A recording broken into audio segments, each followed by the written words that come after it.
but Joseph, joy of the shepherds.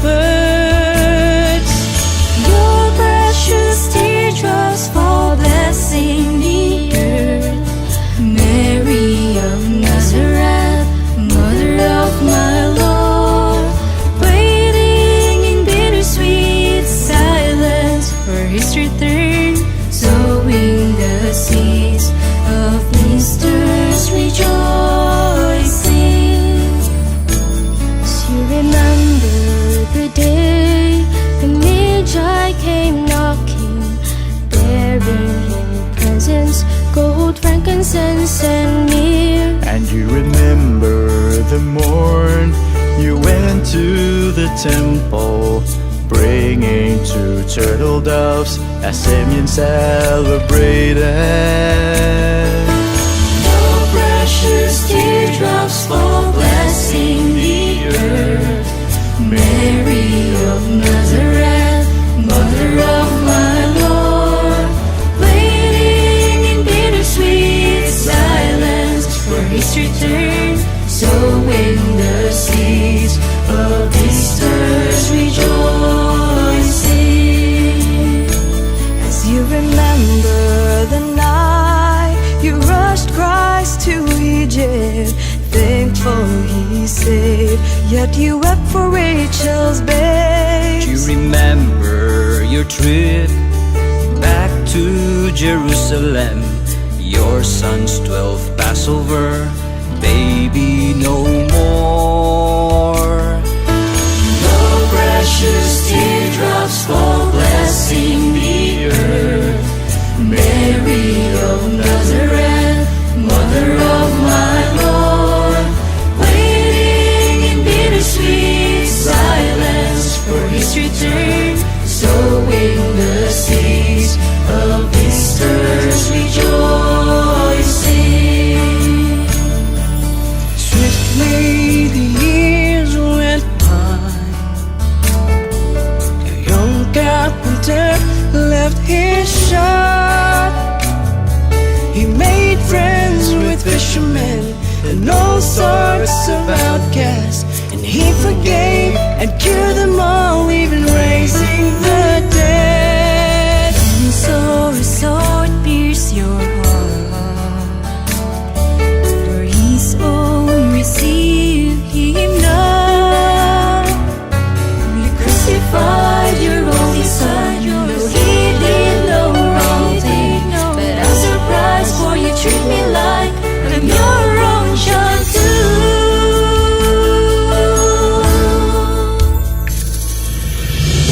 As we weep with you for all that it's worth, Mary of Nazareth, my mother from my Lord, teach me to wait with your bright hope for His return. I'll stay with you, watching and waiting for Easter morning.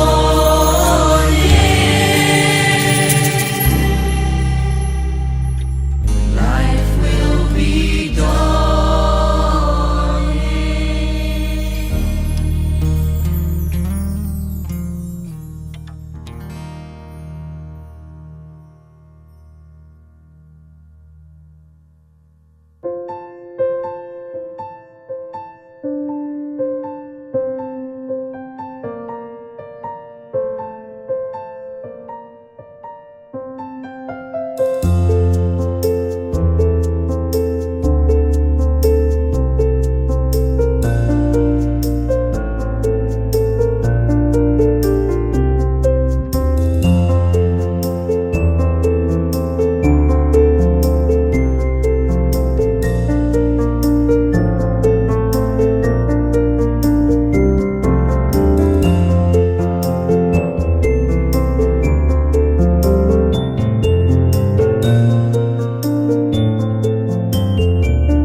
Hello!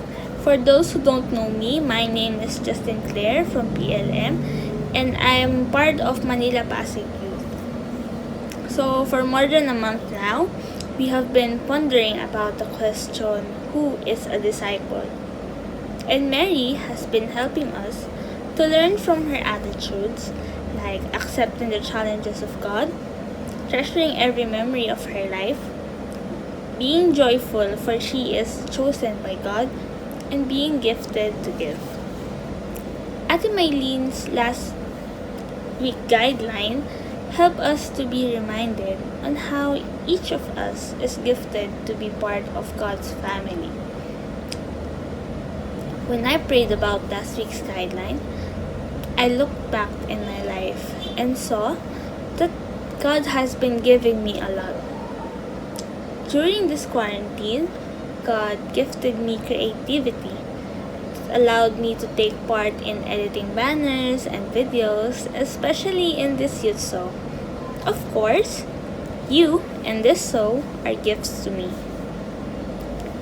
And as November starts, we are also reminded that our family is also consisted of the people we don't see physically anymore.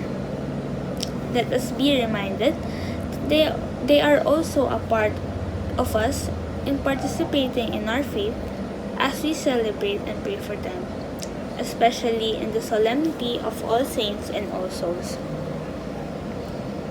And today, as we end another series in our School of the Word, let us see how the young Mary was consisted of questions but remained faithful in her faith to the Lord.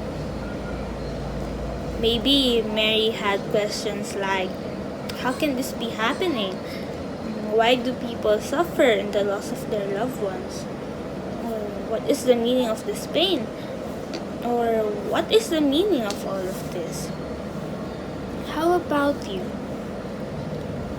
What are the questions that have been bothering us as we dive into our faith? Just like Mary, let us allow ourselves to ask these questions. Mary, how did your faith remain strong? What is your secret in keeping the fire of faith burning in your heart as God's disciple and chosen one? As we read Luke chapter 1 verses 39 to 45, let us reveal one of Mary's secret in her discipleship. Soon afterward, Mary got ready and hurried off to a town in the country hill of Judea. She went into Zechariah's house and greeted Elizabeth. When Elizabeth heard Mary's greeting, the baby moved within her. Elizabeth was filled with the Holy Spirit and said in a loud voice, "You are the most blessed of all women, and blessed is the child you will bear. Why should this great thing happen to me, that my Lord's mother come to visit me? For as soon as I heard your greeting, the baby within me jumped with gladness. How happy you are to believe that the Lord's message to you will come true."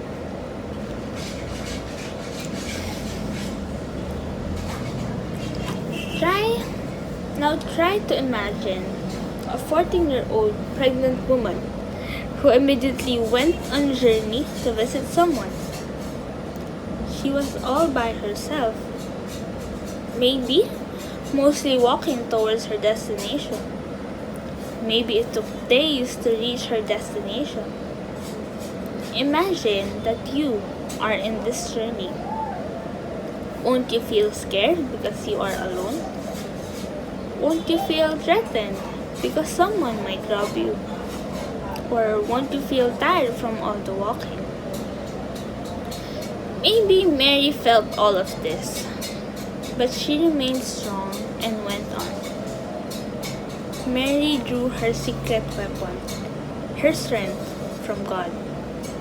She drew her strength from her faith. She drew her strength from her prayer. She drew her strength from her relationship with God.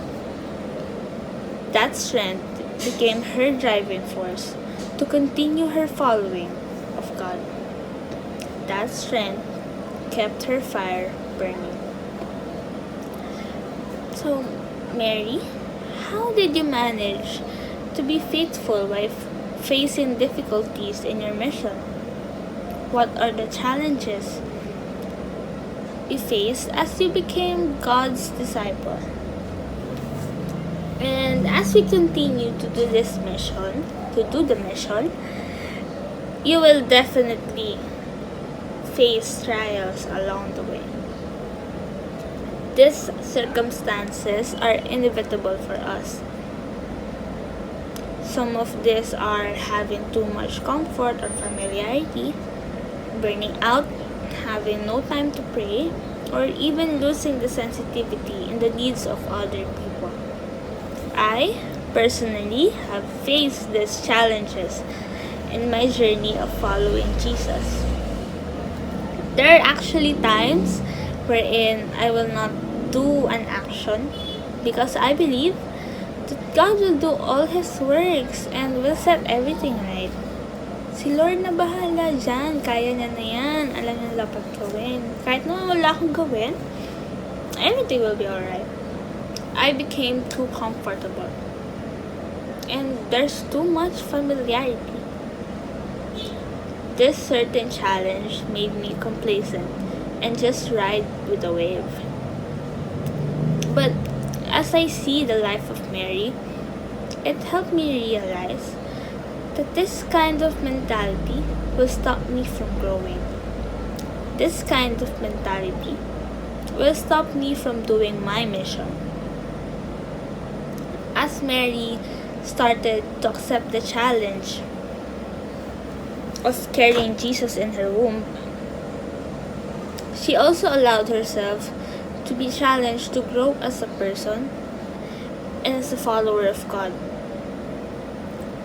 Praying about this attitude, Mary made me see the importance of acting upon the call to be a disciple, and not just to depend on what's happening in the world around me.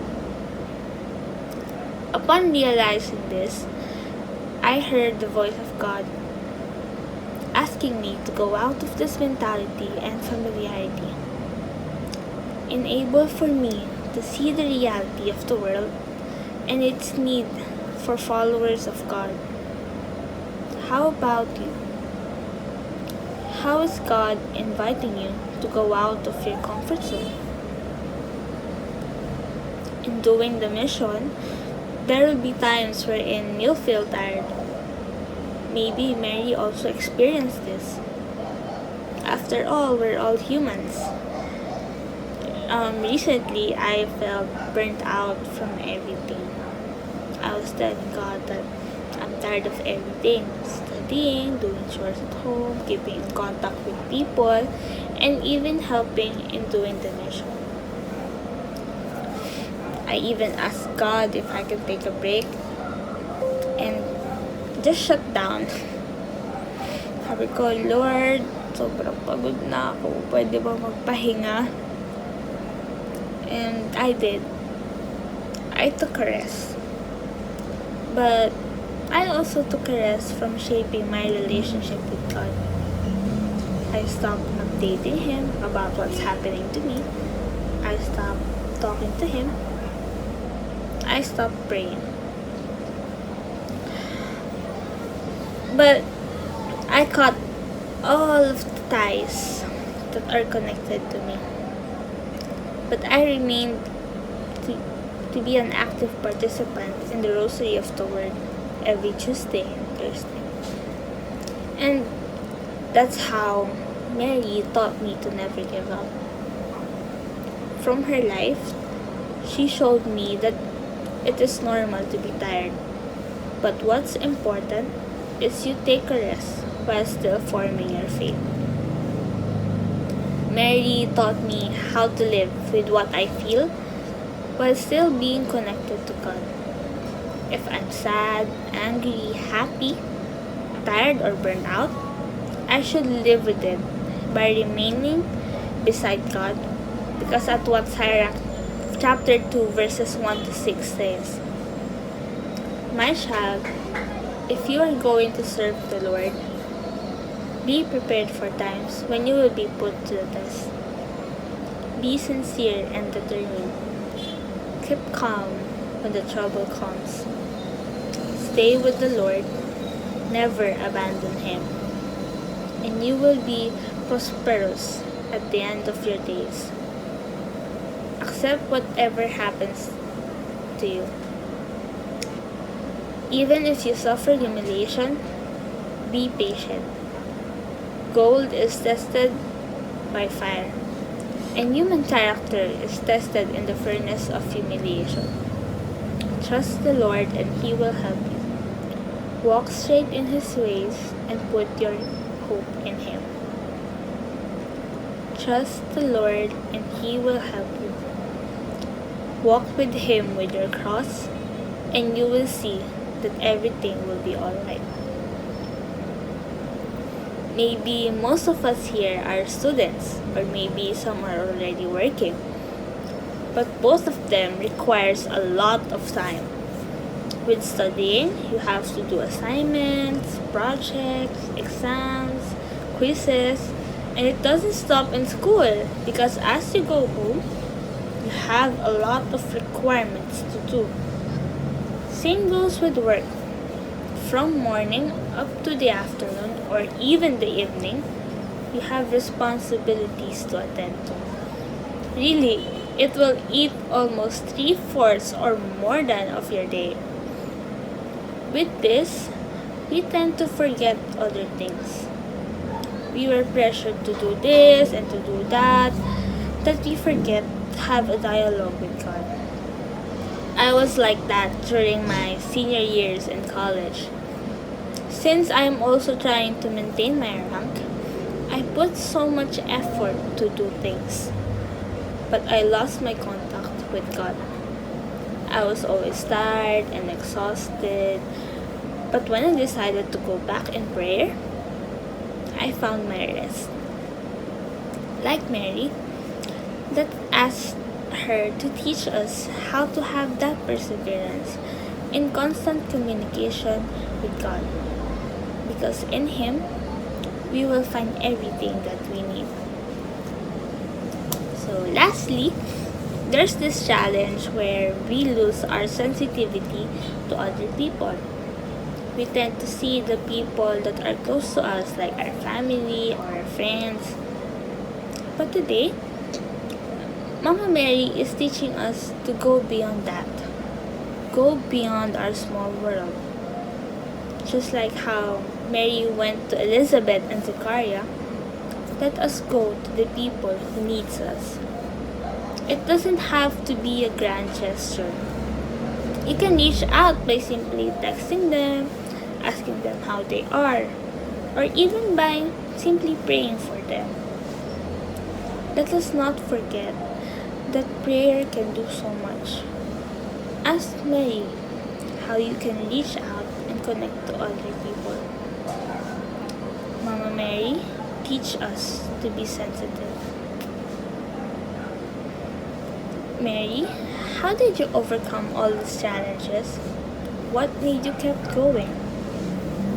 At first, Mary was hesitant to accept God's challenge for her. She was worried for her life and its effects on the people around her. But she remained faithful and trust God that He will help her. And God did guide her. How? She just simply accepted it. She accepted her role as the mother of Jesus.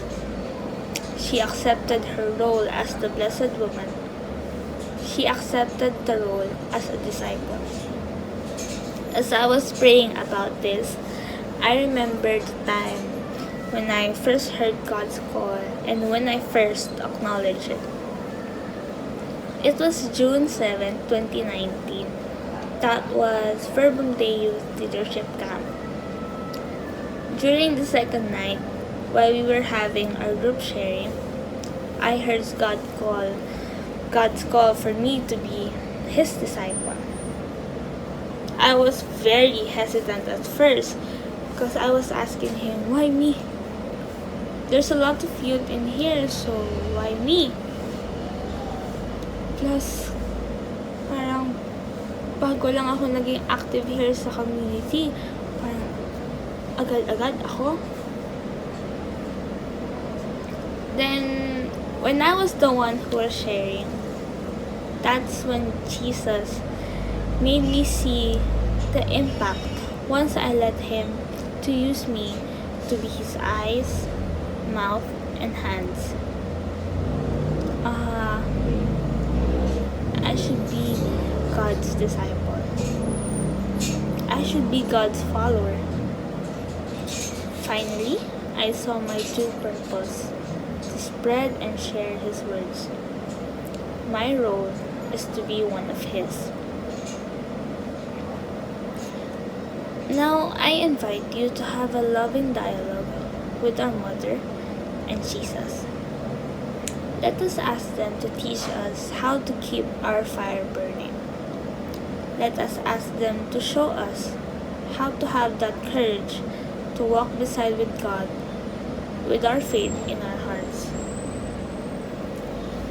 And as we end this time with our Mother, let us be reminded as well of all the people who have walked ahead of us in faith, all the saints and souls, but also all the living walking saints who give us the experience that it is possible to persevere when I live in constant relationship with God.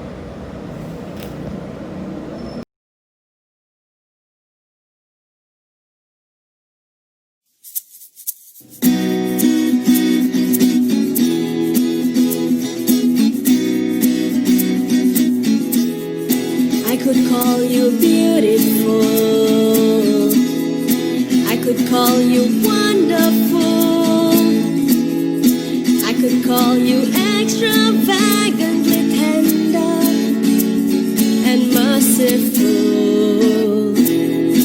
I could say you're caring, I could say you're loving, well, I could say you're most patiently giving. Does that express your person? Do they reveal who you are? How about good? How about good? Good mother, my good mother, our good mother. As simple as you.